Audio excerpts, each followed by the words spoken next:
And also, if you talk about the quality of the construction, like there's a really heartbreaking event happened last month when a high school gym just collapsed by itself and then killed 11 teenager high school, girls in a volleyball team.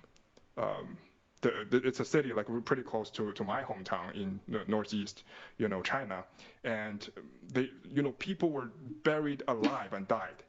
And what the government did first, they first just not letting the parents to see their children or the dead bodies, they have their peace and to mourn for them, but they have them sign an agreement for not talking about it online, for not talking about it in public.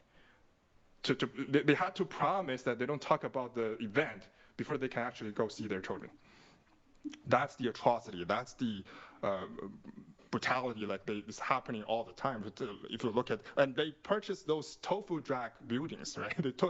We call it like tofu drag building because it's scrambled, it fall apart by itself, right?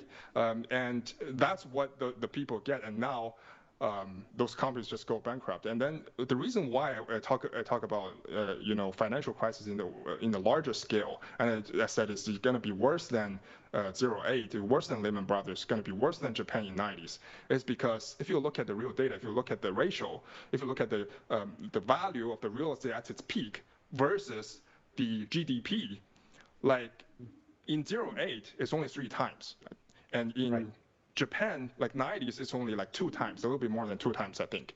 Now, if you look at like China, right? So the real estate officially assesses $65 trillion, but actually the real number, the mouse intels tell us it's like 100 trillion, right? It's 8 to 10 times more than its own GDP, right? So if we talk about the scale of the disaster, it's gonna be like at least 5 times bigger than the 08 Lehman moment.